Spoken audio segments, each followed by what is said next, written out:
Seja bem-vindo. Está na companhia do Especial Saúde, hoje para falarmos de medicamentos biológicos e mais tarde no espaço com a Harvard Medical School Portugal para desmistificarmos mais um mito, o do café. Afinal, a célebre bica sem a qual não podemos viver faz mal, e pelo contrário, pode ser até benéfica para a saúde. Há dados científicos novos. Fique connosco que o médico António Vaz Carneiro vai explicar tudo. Para já vamos conversar com os meus convidados sobre algo menos bom. Depois de anos de luta e em 2008 se ter finalmente conseguido que os medicamentos biológicos fizessem parte do tratamento de muitos doentes vítimas de artrite reumatoide, psoríase, artrite psoriátrica e espondilite anquilosante, o Ministério da Saúde revogou o despacho em questão, reduzindo em 7,5% no preço unitário dos medicamentos adquiridos pelas instituições do SNS, o que pode limitar o acesso. As associações de doentes estão preocupadas com a situação, uma vez que o consumo de medicamentos biológicos em Portugal é mais baixo comparativamente com os restantes países da Europa, segundo estudos nacionais e internacionais. São convidados do Especial Saúde, Arcisete Saraiva, Presidente da Associação Nacional de Artrite Reumatoide, ANDAR, António Baião, Presidente da Associação Portuguesa de Psoríase, e Luís Miranda, responsável do Instituto Português de Reumatologia. Agradeço desde já aos três por estarem comigo e por terem aceito o meu convite. Dr. Luís Miranda, de acordo com um estudo da Universidade de Lande e de um outro assinado por Miguel Gouveia, António Vaz Carneiro e João Costa, e um outro também assinado pelo Instituto Português de Reumatologia, há uma grande disparidade no número de doentes tratados com medicamentos biológicos em Portugal e no resto da Europa. Uma diferença que se traduz em perto de 17 mil tratamentos. Primeira pergunta, aquela que se impõe, porquê? Eu acho que tem tudo a ver com uma questão de planeamento e tem a ver com o acesso à saúde.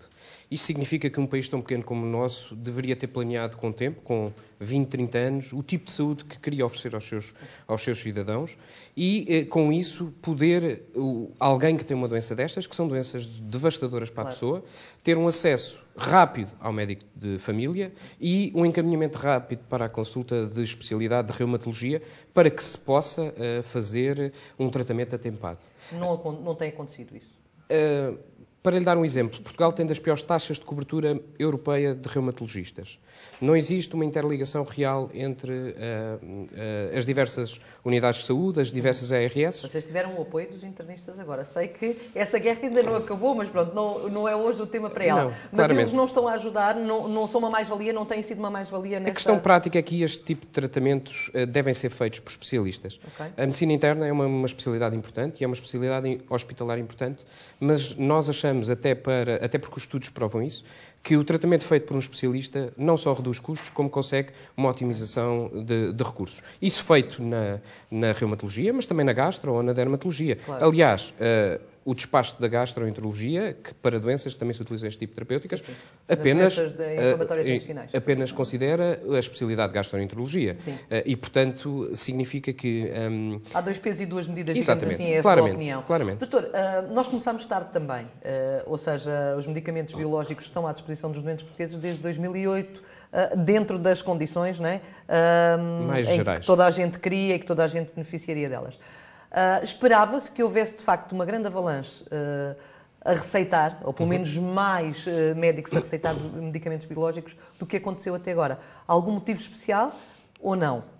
Ou os doentes não necessitam tanto dos medicamentos biológicos como isto é uma questão de acesso e de recursos. Sim? Nós temos que ter a noção que somos um país pobre e cada vez mais pobre e que o acesso a estas terapêuticas são terapêuticas caras, deve ser feito com conta, peso e medida. Okay. Isto é uma arma terapêutica. É algo que nós utilizamos em estados e em doenças graves, não em todas as artrites, não em todas as psoríases ou nas artrites psoriásicas, e só uma pequena parcela de doentes é que vão necessitar destas terapêuticas. Okay. E essa pequena parcela de doentes não é assim tanta. Por outro lado, nós temos que fazer algo que a Sociedade Portuguesa de Reumatologia fez, que é autorregulação. Isso significa o quê? Nós temos, desde 2008, uma base de dados nacional e todos os doentes são introduzidos nessa base nacional, por forma a nós sabermos o que é que estamos a introduzir, de que forma é que o doente está a responder e se verdadeiramente está a responder bem ou não, se precisa trocar, se não precisa, para quê? Para nós, clinicamente, podermos oferecer ao doente aquilo que ele mais necessita. Já volto a si, até para sabermos como é que se processa todo o tratamento, que isso também é importante. Vou agora falar com... Vou primeiro a andar. Arcisete, bem-vinda. Está com medo desta revogação deste despacho ou não? E porquê? Primeiro de tudo, queria lhe agradecer o vosso convite. A nossa preocupação em relação a este despacho, e foi tanto essa preocupação que pedimos uma audiência ao Secretário de Estado da Saúde, ao Dr. Oscar Gaspar, que nos recebeu, e onde nós mostramos realmente a nossa preocupação, porque este despacho revoga na íntegra o 20.510, que, a nosso ver, tinha o aberto... Anterior, portanto, o de 2008. Anterior, exatamente. Assim. Tinha aberto o acesso a todos os doentes, sem discriminação. Claro. E, neste momento, a nossa preocupação, como os custos passam a ser agora única e simplesmente do hospital, Sim. Daí a nossa preocupação, porque estamos com receio, como em Portugal, infelizmente, é hábito as administrações hospitalares não cumprirem com os despachos. Não tem lógica eles não cumprirem. Tem lógica na visão do diminuir o custo, quer dizer, de um modo geral, o que se pensa é, o que o Governo pensará é, ao reduzirmos 7,5%, os hospitais vão reduzir os custos. Quem é que vai sofrer? Serão os doentes? Serão alguns doentes, não é? Quer dizer, nesse sentido é isso. O Secretário de Estado garantiu-nos que nenhum doente vai ficar sem tratamento, desde que, acompanhado da receita prescrita com o medicamento necessário, o doente vai ter direito a ele. Quantos doentes estão? Nós também informámos o Secretário de Estado que estamos atentos e, neste momento, vamos estar ainda mais atentos e recomendamos aos nossos doentes para que estejam atentos também. Atentos, e se não lhes derem um medicamento, para comunicarem connosco, porque nós de imediato comunicaremos também para o Secretário de Estado. Que avaliação é que a ARCISET faz destes 3 anos, digamos assim, quase 2 anos, em que de facto houve esta liberalização da terapêutica biológica?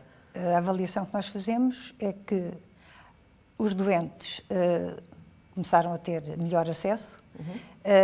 Também temos lutado muito pelo diagnóstico precoce, que é fundamental, porque quanto mais cedo o diagnóstico for, melhor para o doente, e aqueles que têm condições para fazerem biológicos, melhor ainda, porque, como sabe, há critérios, como o Dr. Luís Miranda já disse, há critérios muito, muito rigorosos, portanto o Governo pode ter um controle muito grande sobre quem faz, não há que ter receio, e quantos mais doentes forem tratados e melhor tratados, menos custos terá o Estado.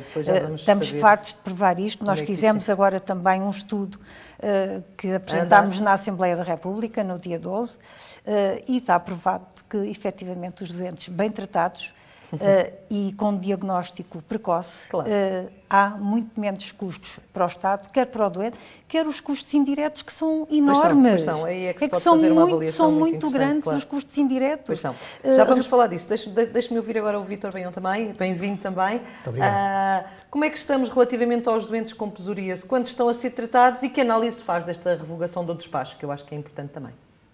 Nós temos cerca de 1000 doentes com psoríase e artrite psoriática em tratamento com medicamentos biológicos. É bom? Ou o número é baixo? Dado que começámos em 2008, a evolução não podia ter sido muito maior. Porque os doentes têm que passar por uma série de condições prévias para poderem aceder ao medicamento biológico. O medicamento biológico não é um comprimido que se dá na farmácia. Portanto, há a necessidade do doente ser devidamente acompanhado, e na psoríase artrite psoriática, o tratamento biológico é o fim da escala do tratamento. Portanto, nós estamos satisfeitos que tenhamos conseguido que cerca de 1000 doentes acedessem ao tratamento. O que estamos preocupados é que mais 1000 ou mais 2000 doentes que também precisem desse tratamento não possam vir agora a aceder com tanta facilidade como no passado esses 1000 conseguiram. Segundo dados, eu não sei se estão atualizados ou não, mas aqui há uns tempos falava-se que havia em Portugal 250 mil pessoas com psoríase. Estes dados são reais ou não? Portanto, diremos que esses, com base nos estudos internacionais e nacionais que indicam que há entre 1 a 3% da população que sujeita à psoríase, dariam essa... Mais ou menos. Portanto, há um grande número, digamos assim, de portugueses que são vítimas da patologia. Nem todos precisam dos biológicos, logicamente, não é? Diremos que desses, só 10% é que tomam normalmente, depois chegam à artrite psoriática, que essa sim é fundamental que seja tratada pelo medicamento biológico, mas a psoríase em placas, normalmente há só uma pequena parte dos doentes que necessita desse tratamento. Portanto, nada que se pareça com 250 mil doentes, que seria um número completamente astronómico. Aí é que o Ministério da Saúde tinha motivos para estar preocupado. Claro. Não, nós pensamos que o número de doentes que têm acedido ao tratamento tem sido o suficiente, de acordo com as características necessárias ao início do tratamento, que são uma série de exames prévios, porque nem todos os doentes podem aceder a este tratamento. O que nos preocupa é que, com o despacho em vigor atualmente, o acesso que tem sido, de certa maneira, facilitado às necessidades terapêuticas do doente, possa agora vir a ser complicado administrativamente, reduzindo-se. Tem medo das administrações dos hospitais, é isso? Que elas possam, de facto, para poupar dinheiro? Eu tenho receio que não sejam os médicos a receitar. E gostaria que sim, os médicos continuassem a receitar. Isso ainda é mais grave. Doutor Luís Miranda. É grave, não é? Grave é, mas isso pode acontecer. Ou seja, pode, em termos práticos, nós estarmos perante uma situação em que existe uma imposição. E ela já existe neste decreto-lei, de forma parcial, mas existe. No decreto-lei que foi apresentado, e tal como o outro, estão presentes 3 terapêuticas biológicas extraordinariamente eficazes, mas existem mais 2 ou 3 que estão a entrar no mercado e outras que já estão no mercado e que não ficaram disponibilizadas no despacho. Significa que existe uma limitação. Algumas dessas terapêuticas são quando estas primeiras falham. E, portanto, são terapêuticas de recurso. Mas todas deviam estar incluídas para que o tratamento fosse o melhor possível. Não tem a ver com os custos, porque os custos deles são elevados, mas são semelhantes entre todos.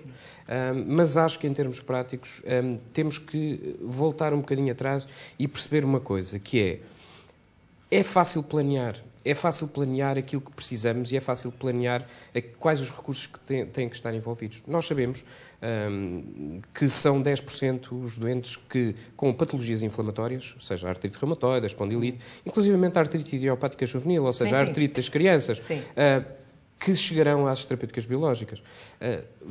Hoje os dados, aqui há uns tempos atrás, eu penso que não haveria dados suficientes sobre ainda não havia. Ainda não havia. Mas agora já...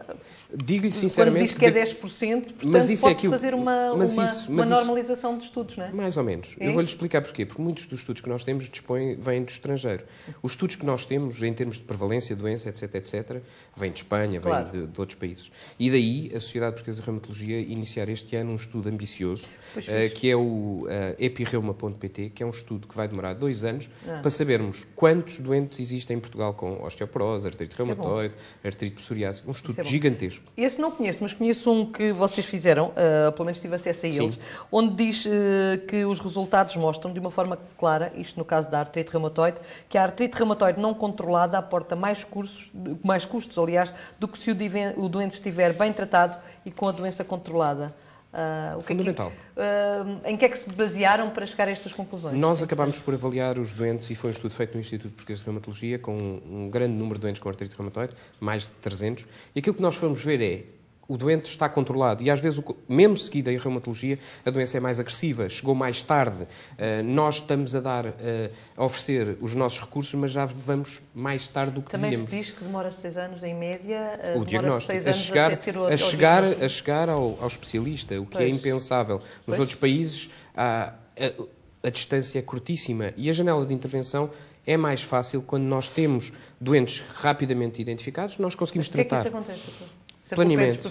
Não, planeamento. Ouça, entre a fronteira de Espanha e Lisboa, na área do Alentejo, há um reumatologista. Exato. Daí ser necessário terem os internistas ao vosso lado. Não necessariamente. Temos é que ter mais reumatologistas. Quero que eu lhe diga uma coisa que é extraordinária. Há um esforço consensual de todos nós reumatologistas e dos serviços para aumentar o número de vagas para internos. E o Estado? Este ano abrimos 12 vagas, dissemos ao Estado, temos 12 vagas para oferecer de futuros médicos reumatologistas. E o Estado, tendo uma cobertura péssima, disse, eu só quero 6. Pois, não se entende. Planeamento. Não é compreensível. Só dando aqui mais uma chega ao que disse o Dr. Luís Miranda, no estudo que a Andar fez, nós inquirimos mais de 1000 doentes e chegou-se à conclusão de que as reformas com doentes da AR, pessoas com menos de 55 anos, houve cerca de 22%. Baixas por doentes com AR com menos de 55 anos, cerca de 42%. Pois, é muito. São os tais dados indiretos de que não se falava e os tais custos indiretos de que não se falava, não é? Quer dizer, pronto, mas o que é que se pode fazer de facto concretamente? Era bom que nós saíssemos aqui do programa com a necessidade de dizer assim, meus senhores, isto não pode acontecer porque... Tratar melhor. Sim, essencialmente é isto, é tratar melhor. Planear. É o diagnóstico precoce. É mentalizar os nossos clínicos gerais que quando o doente chega à consulta com dores nas articulações e que ainda está em princípio, é referenciá-lo imediatamente ao especialista e, neste caso, o reumatologista, porque só assim se justifica haver uma especialidade. Se há uma especialidade, vai-se para ela. É como um doente tem uma crise grave de coração, não vai de certeza para o clínico ou para o internista, vai ao cardiologista. E a especialidade da reumatologia é a mesma coisa. Vítor Benhão, no caso da psoríase, o tempo de demora até se concluir que de facto a doença é aquela, não é tão grande? Não. É menos, não é? Porque não há a precocidade, nós não temos precocidade na psoríase, não é detectável com antecipação. Agora, pensamos que o que está em causa neste momento é um paradigma. Então diga. E é a mudança desse paradigma. Eu apenas me referi a esta frase pronunciada há pouco tempo pelo Sr. Ministro da Saúde. A despesa em saúde representa, antes de mais, um investimento no bem-estar dos cidadãos.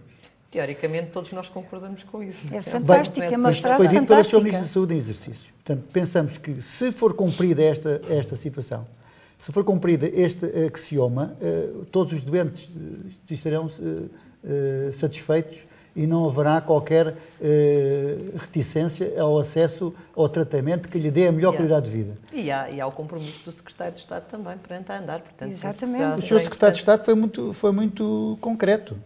Queremos responsabilizar médicos, cidadãos e farmácias, mas estas têm de facultar os medicamentos quando o doente tiver a receita. Isso é interessante porque eu tive acesso também a um comunicado recente da Apifarma sobre o mesmo assunto, onde pode ler-se que, apesar da crise económica e financeira que urge ser combatida, a Apifarma entende que as reduções constantes no preço dos medicamentos e a limitação do acesso dos doentes às terapêuticas não são a solução para controlar os gastos do SNS, uma vez que trazem apenas benefícios a curto prazo, com consequências muito negativas para a atividade da indústria e impõem severas restrições à inovação. Isto também é verdade, também sentem esta queixa da Apifarma, também tem reflexo naquilo que vocês pensam? A queixa da Apifarma repercute do pensamento da indústria farmacêutica. Não há dúvida que com este despacho a indústria farmacêutica vê reduzido os seus rendimentos dos medicamentos biológicos de uma forma, pensamos que arbitrária, de 7,5%. Sim. Os custos que a indústria farmacêutica tem com a investigação na aplicação destes mesmos fármacos a outras terapias fica prejudicado. Claro. E, portanto, a melhoria futura para eles também num tratamento processo mais sofisticado de outras doenças é adiado, é reduzido. Claro. Este é o ponto fundamental. Depois, no sentido direto do tratamento, se um doente não é tratado com o tratamento mais adequado ao seu estágio da doença, vai prejudicar a sua qualidade de vida. Prejudicando a sua qualidade de vida, aumenta a sua possibilidade de reforma para as doenças incapacitantes. Aliás, há mais baixas. Há mais baixas. No caso da psoríase, há o problema psicológico, que é muito importante, porque é uma doença social, de muita visibilidade, que impede o doente de se apresentar normalmente no dia-a-dia como qualquer outra pessoa. Claro. As senhoras deixam de vestir vestidos, os homens deixam de vestir camisas de manga curta, deixa-se ter acesso à praia, que é até um certo modo de melhorar o tratamento, porque o sol é benéfico ao tratamento da psoríase. E, portanto, todos estes encargos sociais e psicológicos têm um custo na sociedade. Claro que tem. E se não houver um tratamento adequado, fica prejudicado. A questão é que não tem um custo. Ou seja, tem um custo, mas ninguém o contabiliza. Quando nós temos um país que vive de costas voltadas entre sistemas, nós temos um país partido aos bocados. Ou seja, cada ARS entende os doentes de uma forma, orienta-os de uma forma. Para quê? Poupança. Quando nos dizem que a reforma é importante, a reforma em Portugal não é importante, porque porque não é a saúde que é paga, é a segurança social. É outro país. Há o país da saúde e há o país da segurança social. E enquanto as pessoas não conversarem e não perceberem que as coisas estão interligadas e quem paga somos todos nós com os nossos impostos, nunca iremos dar o salto qualitativo. A visão da saúde não pode ser uma visão estática e completamente míope de dizer que a saúde custa isto. Nós temos que ver que a saúde não é a saúde, é a segurança social, é o emprego, é a criação, e é tudo o que está à volta. Claro, agora, claro, quem é que faz essas contas? Sabia, por exemplo, que Portugal provavelmente é dos poucos países em que as pessoas se reformam e não têm um diagnóstico de reforma? As pessoas têm baixas e nós não sabemos quanto é que custam as baixas da artrite reumatoide. Qual é que é os custos da doença? Saber, logicamente, mas não sabe, porque é da segurança social. É da segurança social, não é da saúde. E depois, quando é da saúde... Mas há casos em que, de facto, a saúde está articulada com a segurança social e funciona bem. Por exemplo, estou a pensar nos cuidados continuados. Há, de facto, ali... Tem funcionado. O trabalho que é feito entre os dois poderá ser questionado se está, de facto, o número de camas são suficientes, etc. Mas isso é outra história. Agora, estão a funcionar porque não a outros níveis, porque não a estes níveis... Penso que não seria difícil de se conseguir fazer essa articulação. Difícil não é. É complicado, é nós fazermos conversar dois países diferentes. É o país que paga a segurança social, é o país que paga a saúde, é a ARS de Lisboa, é a ARS do Alentejo. E cada ARS, estava-me a dizer, tem o seu peso quanto em medida, não é? Nem todas estão articuladas. E em termos práticos não existe uma estratégia, embora haja bons planos nacionais de saúde.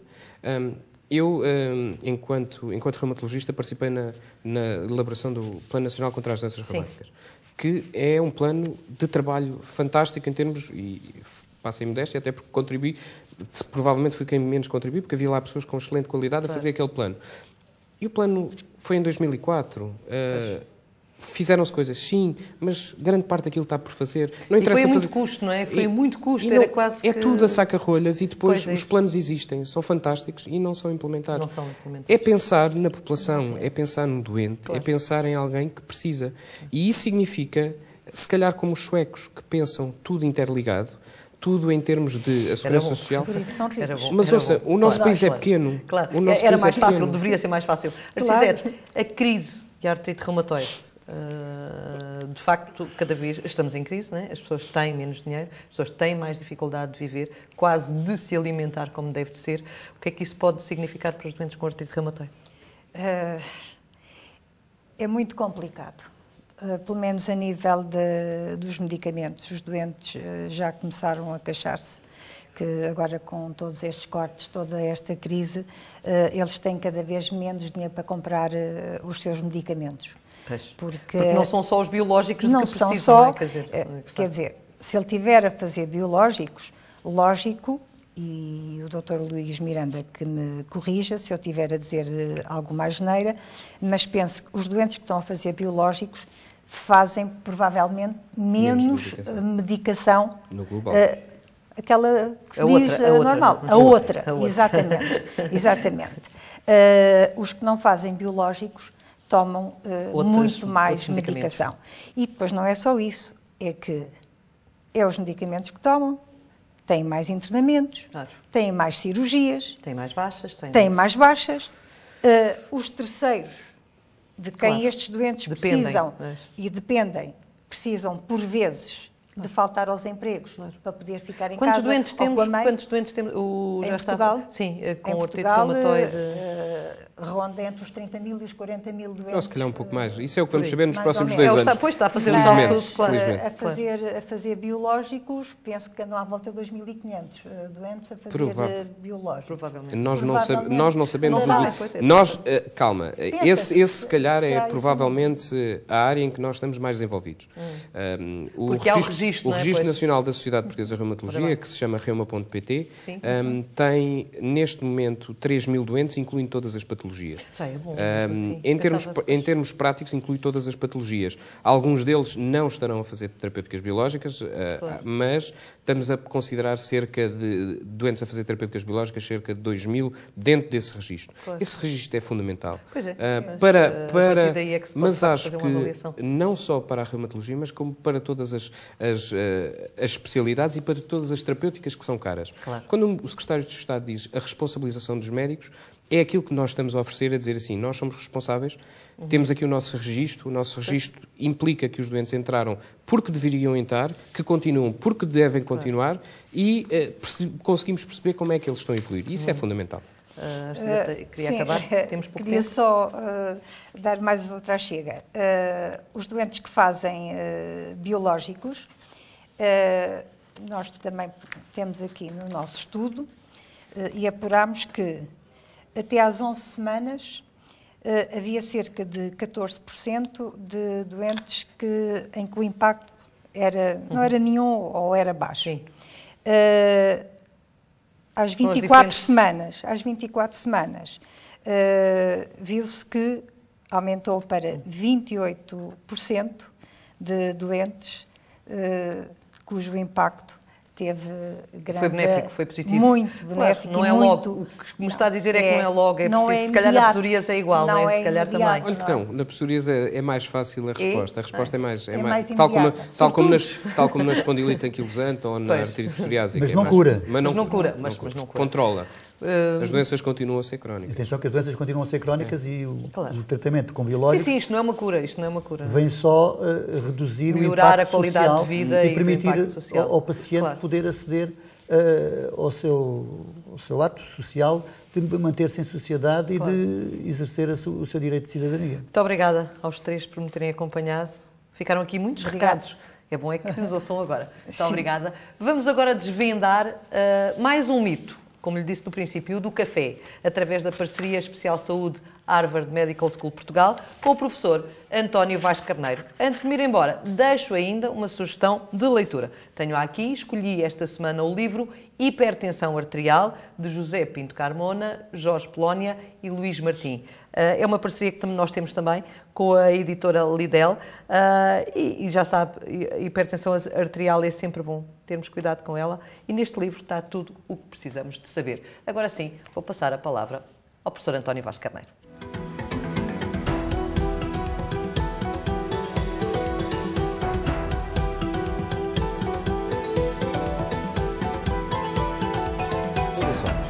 Do programa Harvard Medical School Portugal, eu sou o professor António Vaz Carneiro. Em muitas áreas do conhecimento humano existem mitos e crenças e provavelmente na saúde é uma das áreas onde isso mais se verifica. Um dos mitos mais frequentes é aquele que nos diz que beber café é mau para a saúde. Devido ao seu consumo generalizado, o café encontra-se de facto na primeira linha das preocupações do sistema de saúde dos consumidores, assim como das instituições reguladoras dos produtos alimentares. A cafeína é a substância central do café, mas atenção, porque o café é uma complexa mistura de milhares de componentes químicos, incluindo carboidratos, compostos nitrogenados, lípidos, minerais, vitaminas, alcaloides e compostos fenólicos. Para muitas pessoas, nas quais até se incluem os profissionais de saúde, a ingestão de café constitui um risco para a saúde. Bom, convenhamos, o café não tem grande reputação. Pode-se, no entanto, questionar essa afirmação. Que evidência existe, portanto, sobre os efeitos do café na saúde? Pode ficar surpreendido em saber que os resultados de diversos estudos de cariz epidemiológico sugerem até que o café tem um efeito protetor na incidência da diabetes mellitus tipo 2, da demência, Alzheimer ou não, de doenças do fígado, chamadas doenças hepáticas, cirrose e carcinoma hepatocelular e até na doença de Parkinson. Não existem provas de boa qualidade que liguem o café ao cancro ou ao aumento de risco cardiovascular. De facto, um recente estudo veio até mostrar que o café é seguro nos doentes pós-infarto agudo de miocárdio. É claro que deve-se, no entanto, reconhecer que certos doentes podem apresentar uma sensibilidade aos componentes do café, como, por exemplo, subida das tensões arteriais, mesmo que seja de pouca monta, assim como o aparecimento de arritmias cardíacas e até falta de sono. Pois bem, estas são as pessoas que devem evitar o café. Por exemplo, também provavelmente as grávidas, nomeadamente nos últimos meses da sua gravidez, não deverão tomar café. Mas fora isso, o café é perfeitamente seguro e constitui uma excelente bebida. Pelo que se pode afirmar com segurança que os adultos que consomem pelo menos uma média de 3 a 4 cafés por dia, isto significa 300 a 400 mg por dia de cafeína, não correm risco nenhum especial e até podem beneficiar da ingestão deste composto. Do programa da Harvard Medical School Portugal, eu sou o professor António Vaz Carneiro.